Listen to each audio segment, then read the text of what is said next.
Hello friends, welcome to defence classes. నేను మీ Sanjay Reddy, ex air force. Friends, ఎవరెవరైతే తెలంగాణ కానీ, గుంటూరు కానీ, వైజాగ్ కానీ ఆర్మీ ర్యాలీకి ప్రిపేర్ అవుతున్నారో మీరందరూ తప్పకుండా చూడాల్సిన వీడియో అండి. ఎందుకంటే ఈ ర్యాలీకి సంబంధించి రిటర్న్ ఎగ్జామ్కి సంబంధించిన జనరల్ నాలెడ్జ్ క్వశ్చన్స్ అయితే ఎక్స్ప్లెయిన్ చేయడం అయితే జరుగుతుంది. Daily 2 general knowledge questions videos అయితే నేను ఎక్స్ప్లెయిన్ చేస్తాను ఫ్రెండ్స్. దీంతో పాటు సబ్జెక్టుకి సంబంధించిన టాపిక్ వైజ్ క్వశ్చన్ మ్యాటర్ అయితే నేను మీకు కంప్లీట్గా ఎక్స్ప్లెయిన్ చేసి అయితే మీకు చెప్తాను ఫ్రెండ్స్. సో ఒకటంటే మీరు నా వీడియోస్ చూసారంటే గ్యారంటీగా జనరల్ నాలెడ్జ్లో, జనరల్ సైన్స్లో టోటల్ కంటే 100% క్వశ్చన్స్ అయితే మీరు అటెంప్ట్ చేయగలిగే కెపాసిటీ అయితే మీకు వస్తుంది. సో వీలైనంత వరకు మీరు సబ్స్క్రైబ్ చేసుకొని లైక్ చేసి మీకు నచ్చితే షేర్ చేయండి. వాళ్ళకు కూడా చెప్పండి సబ్స్క్రైబ్ చేసుకుని. ఎందుకంటే మీరు ఎంత ఎక్కువ మంది సబ్స్క్రైబ్ చేసుకుంటే అన్ని ఎక్కువ వీడియోస్ అయితే నేను చేసుకునేదానికి మీకు చేసి ఇచ్చేదానికైతే మోటివేషన్ అయితే కలుగుతుంది ఫ్రెండ్స్. సో ఇక్కడ ఫస్ట్ క్వశ్చన్ గురించి మనం మాట్లాడుకుంటే Pannalal Ghosh is related to which instrument అని అడిగాడండి. పన్నాలాల్ ఘోష్ అని ఆయన ఏ ఇన్స్ట్రుమెంట్ ప్లే చేస్తాడు అనేసి, ఏ ఇన్స్ట్రుమెంట్ వాయిస్తానని అడిగాడు. సో ఇక్కడ వచ్చేసి మనకు ఫ్లూట్ అనమాట, ఆప్షన్ వచ్చేసి ఫ్లూట్. సో నెక్స్ట్ క్వశ్చన్ వచ్చేసి మనకు Kathak is a folk dance of which state. ఇది గ్యారంటీగా జనరల్గా అడిగే క్వశ్చన్స్, గ్యారంటీగా అడుగుతారు ఇలాంటి క్వశ్చన్స్. ఏ ఏ స్టేట్కి సంబంధించిన ఫోక్ డ్యాన్స్ కథక్ అని అడిగాడు. సో మనకి ఇక్కడ ఏంటంటే ఉత్తరప్రదేశ్ ఆల్రెడీ టిక్ చేస్తున్నారనమాట. ఇది వేరే వాళ్ళు క్రియేట్ చేసిన ఇవన్నీ ఓల్డ్ క్వశ్చన్సే అనమాట. సో ఆ క్వశ్చన్ పేపర్ తీసి అయితే నేను మీకు ఎక్స్ప్లెయిన్ చేస్తున్నాను క్వశ్చన్స్. సో ఇక్కడ కేరళ అంటే మనకి ఏమొస్తుంది, కేరళ ఏ డ్యాన్స్ అనేది మీరు నా కామెంట్లో వేయండి. తమిళనాడు అంటే ఈ భరతనాట్యం అనేది వస్తుంది. మీరు కామెంట్లో నాకు కేరళలో ఏ డ్యాన్స్, కేరళకు సంబంధించేది నాకు కామెంట్లో అయితే మీరు ఖచ్చితంగా రాసి పెట్టండి ఫ్రెండ్స్. సో నెక్స్ట్ క్వశ్చన్ వచ్చేసి what is the ship called desert అంటే, డెజర్ట్ షిప్ అంటే ఎడారి ఓడ అని అంటాం కదా. సో ఎడారి ఓడ అనేది దేన్ని అంటామంటే మనకు ఆబ్వియస్లీ క్యామెల్నే ఉంటేనే మనం ఎడారి ఓడ అంటాము, ఎలిఫెంట్ అయితే కాదు కదా. సో నెక్స్ట్ వచ్చేసి what is the largest continent. ఇది కూడా ఏంటంటే నా వీడియోలో చాలాసార్లు ఎక్స్ప్లెయిన్ చేస్తాను. మన largest continent Asia and smallest continent వచ్చేసి ఆస్ట్రేలియా అనమాట. ఇక్కడ గుర్తుంచుకోవాల్సిన విషయం లార్జెస్ట్ ఆసియా, స్మాలెస్ట్ వచ్చేసి ఆస్ట్రేలియా అనమాట. సో నెక్స్ట్ వచ్చేసి who was the first president of India అడిగాడు. చాలాసార్లు డిస్కస్ చేసుకున్నాం దీని గురించి కూడా. డాక్టర్ రాజేంద్ర ప్రసాద్ అనేసి మీకు ఫస్ట్ ప్రెసిడెంట్ ఆఫ్ ఇండియా అనమాట. So Rajendra Prasad first president of India. దీని తర్వాత వచ్చేసి సెకండ్ ప్రెసిడెంట్ వచ్చేసి సర్వేపల్లి రాధాకృష్ణ. ఇక్కడ ఫస్ట్ ప్రైమ్ మినిస్టర్ వచ్చేసి మనకు జవహర్లాల్ నెహ్రూ. మహాత్మా గాంధీకి అయితే జాతిపిత అని అయితే పేరుందనమాట. ఈయనకు ఎటువంటి పదవులు అయితే లేదు. సో నెక్స్ట్ క్వశ్చన్ వచ్చేసి వేర్ వాజ్ వాస్కో డ గామా ది ట్రావెలర్ అంటే, ఈ వాస్కో డ గామా అని ఎవరైతే ఉన్నారో సో ఈయన ఏ కంట్రీ నుంచి వచ్చాడు అని ఇక్కడ అడిగిన క్వశ్చన్ అనమాట, గుర్తుంచుకోండి. సో ఇక్కడ వాస్కో డ గామా అనేది పోర్చుగల్ నుంచి వచ్చాడనమాట. సో జెనీవా అసలు కానే కాదు, ఇంగ్లాండ్ కానే కాదు, సో స్పెయిన్ అయితే అసలు కాదు. సో స్పెయిన్ అంటే బార్తలోమియా డయాస్ అనే ఒక వ్యక్తి వస్తాడనమాట స్పెయిన్ నుంచి. సో ఇంగ్లాండ్ అంటే చాలామంది మన ఇంగ్లాండ్ బ్రిటిషర్స్ వాళ్ళైతే రావడం అనేది అయితే జరుగుతుంది. సో పోర్చుగల్లో వచ్చేసి వాస్కో డ గామా వచ్చేసి 1498 మే 17లో మనకు ఇండియాకి అయితే రావడం జరుగుతుంది అన్నమాట వాస్కో డ గామా. సో ఇక్కడ అంటే ఇండియాకు షీ రూట్ కనుక్కోవడం, సముద్ర మార్గాన్ని కనుక్కోవడం అనేది ఇతని ముఖ్య పాత్ర అనమాట. నెక్స్ట్ క్వశ్చన్ వచ్చేసి which is the ancient Vedas of India అంటే, మన వేదాలు ఉన్నాయి కదా, ఋగ్వేద, సామవేద, యజుర్వేద, అథర్వణ వేద, 4 వేదాలు ఉన్నాయి, వేదాంగాలు ఉన్నాయి, ఉపవేదాలు ఉన్నాయి, ఉపనిషత్తులు ఉన్నాయి, చాలా రకాలుగా ఉన్నాయి. మన ఇండియన్ హిస్టరీ గురించి తెలుసుకోవాలంటే ప్రపంచంలో ఎక్కడెక్కడ దేశాలు, పెద్ద పెద్ద డెవలప్ అయిన దేశాలు మన ఇండియన్ హిస్టరీ గురించి, వేదాల గురించి, వీటి గురించి తెలుసుకోవాలని మన ఇండియాకు వస్తారు. అది మనకి ఇండియాకు ఉన్న గొప్పతనం అనమాట. మనం చాలా గర్వంగా చెప్పుకోవచ్చు మనం ఇండియన్స్ అనేసి. సో ఇక్కడ అత్యంత పురాతనమైన వేదం వచ్చేసి మనకు ఋగ్వేద అనమాట.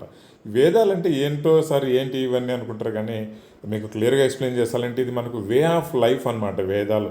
సో మనం ఎలా బతకాలి, ఎలా ఉండాలి, ఏమొస్తే ఏం చేయాలి, ఇలాంటివన్నీ చెప్పేదే మనకు వేదాలు అనమాట. మన ఇండియా యొక్క లైఫ్ స్టైల్ని రిప్రజెంట్ చేస్తాయి మన ఈ వేదాలు.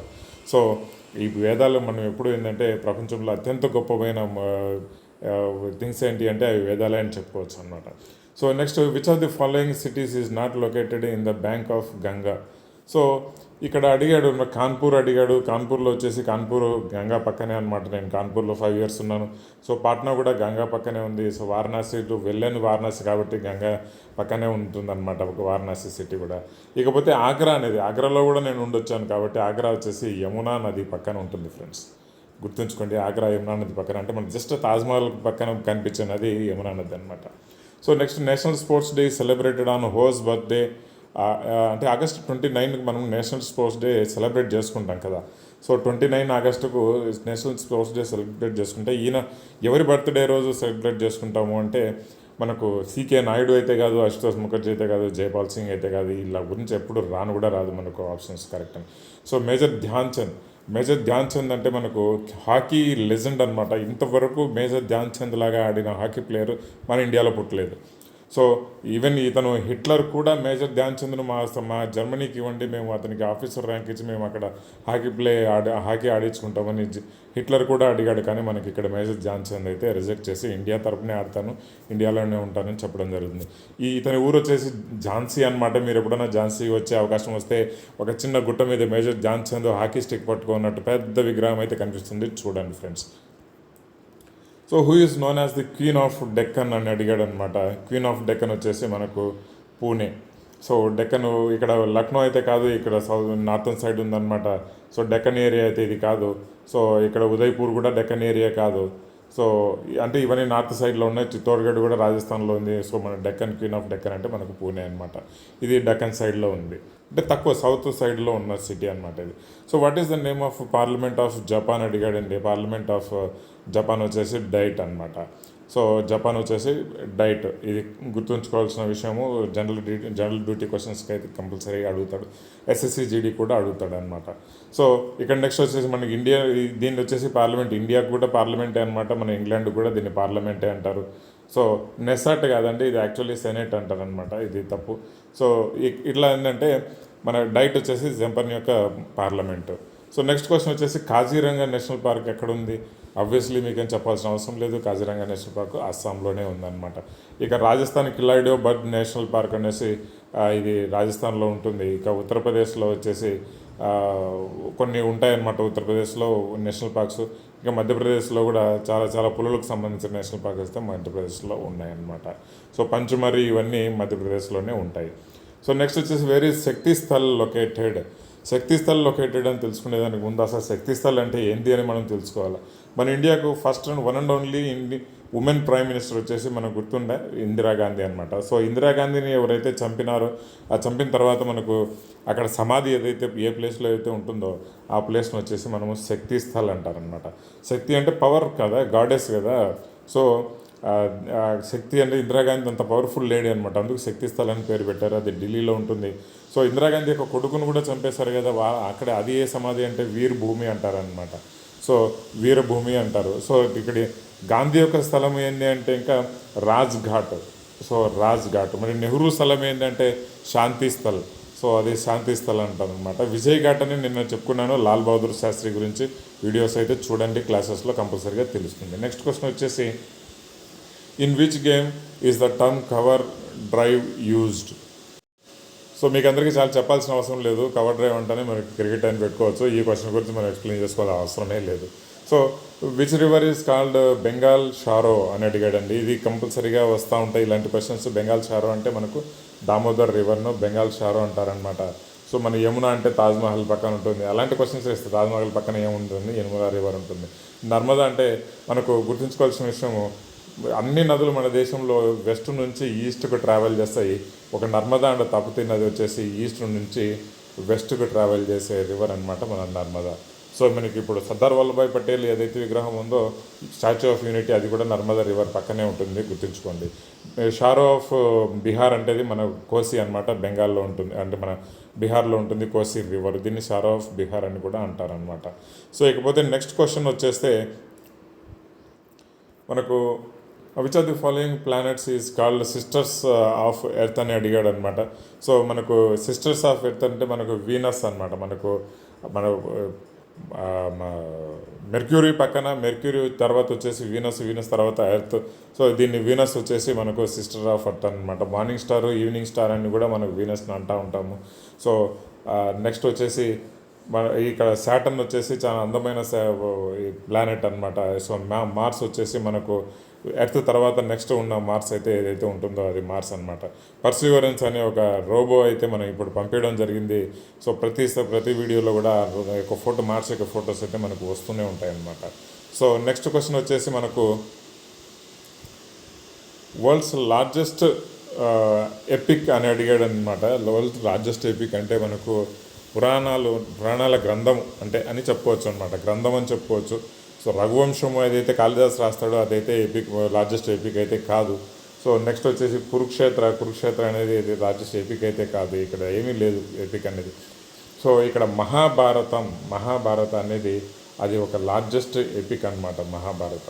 సో రామాయణ కూడా కాదండి. మహాభారత అనేది ఒక గ్రంథం అని చెప్పుకోకూడదు, కానీ ఆ టైము అందులో మహాభారతంలో జరిగినన్ని సన్నివేశాలు, సందర్భాలు, ఇంకా యుద్ధాలు ఎక్కడా ఉండవు అనమాట. అందుకే దీని వల్ల లార్జెస్ట్ ఎపిక్ అని కూడా మనం అనుకుంటూ ఉంటాం అనమాట.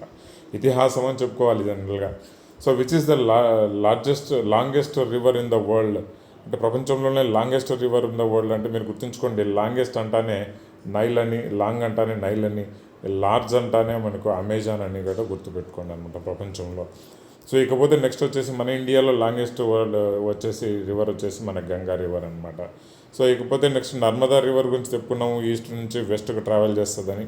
సో నెక్స్ట్ వచ్చేసి acid rains are caused due to the presence of which gas అని అడిగాడండి. NO2, SO2, sulphuric dioxide, nitrogen dioxide something ఇలా వస్తుందన్నమాట.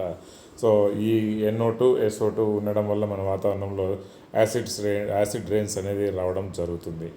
సో నెక్స్ట్ క్వశ్చన్ వచ్చేసి which lens is used in simple microscope అంటే ఇప్పుడు కాన్వెక్స్ లెన్స్ అనేది simple మైక్రోస్కోప్లో మనం వాడుతూ ఉంటాము. సో నెక్స్ట్ క్వశ్చన్ వచ్చేసి how long does it takes light from the sun to reach the earth అంటే మనకు 8 minutes 20 seconds అయితే మనకు సన్ నుంచి ఎర్త్కు సన్లైట్ రావడానికి అయితే టైం పడుతుంది అనమాట ఫ్రెండ్స్. సో నెక్స్ట్ క్వశ్చన్ వచ్చేసి మనకు which the name of the outermost layer of the earth అని మనం దేన్ని అంటామంటే క్రస్ట్ అని కూడా అంటారనమాట. అవుటర్ మోస్ట్ లేయర్ వచ్చేసి క్రస్ట్ అంటాము, ఇన్నర్ మోస్ట్ లేయర్ వచ్చేసి కోర్ అంటాము, మిడిల్ వచ్చేసి మ్యాంటిల్ అంటాము. సో ఇవన్నీ గుర్తుంచుకోండి, చాలా important friends. So what is the speed of the light అని అడిగాడండి. So speed of the light వచ్చేసి మనకు చూడండి, స్పీడ్ ఆఫ్ ది లైట్ ఈ విధంగా ఇచ్చాడనమాట. 3 power × 10 power × 10 by metre per second అని ఇచ్చారనమాట. సో ఇంత వస్తుందన్నమాట అంటే అంటే మైల్స్ పర్ సెకండ్ అనమాట. అంటే ఒక సెకండ్కు ఇన్ని మైల్స్ ట్రావెల్ చేస్తుంది అర్త్ అంటే మన సన్ లైట్ అనేసి ఇన్ని మైల్స్ ట్రావెల్ చేస్తుందని చెప్పడం జరుగుతుంది. సో నెక్స్ట్ క్వశ్చన్ వచ్చేసి which type of alloy used in electric bulb అని అడిగాడండి. సో ఎలక్ట్రిక్ బల్బ్లో మనం నార్మల్ బల్బ్లో ఏమి యూజ్ చేస్తామండి, టంగ్స్టన్ యూజ్ చేస్తాం కదా, ఎందుకంటే అది కరగదు. నార్మల్ ఒక లెవెల్ ఆఫ్ టెంపరేచర్లో అది జనరల్గా కరగదు కాబట్టి మనం టంగ్స్టన్నే యూజ్ చేస్తూ ఉంటాం అనమాట. సో నెక్స్ట్ క్వశ్చన్ వచ్చేసి మనకు లాస్ట్ క్వశ్చన్ వచ్చేసి the value of G is minimum at అడిగాడండి. సో G అంటే గ్రావిటీ ఇక్కడ మనము. సో గ్రావిటీ ఎక్కడ జీరోగా ఉంటుంది అంటే సెంటర్ ఆఫ్ ది ఎర్త్. ఎందుకంటే సెంటర్ ఆఫ్ ది ఎర్త్ మనం వెళ్ళామంటే ఎటువైపు లాక్కోలేదు, అక్కడ జీరోగానే ఉంటుంది గ్రావిటీ, ఏ పక్కకు పోలేడు అనమాట. సో ఇలాంటి క్వశ్చన్స్ అన్ని కామన్గా SSC GD కానీ నార్మల్ సోల్జర్ GDలో కానీ అడిగే క్వశ్చన్స్ అనమాట. ఇవి చాలా చాలా ఇంపార్టెంట్. ఇలాంటి క్వశ్చన్స్ రిపీటెడ్గా వస్తూనే ఉంటాయి. అయితే మీరు మాత్రం గ్యారెంటీగా ఈ క్వశ్చన్స్ని అయితే మీరు బై హార్ట్ చేస్తారా, అర్థం చేసుకుంటారు, ఏమైనా చేయండి, కానీ ఇలాంటి క్వశ్చన్స్ అయితే మీరు చదువుకోండి. అది ఇప్పుడు ప్రస్తుతానికి ఏంటంటే మీరు ఆన్లైన్ మీద ఇలాంటి క్లాసెస్ మీద చాలా డిపెండ్ అవ్వాల్సి వస్తుందండి. ఎందుకంటే కరోనా వల్ల ఇన్స్టిట్యూషన్స్కు పోలేరు.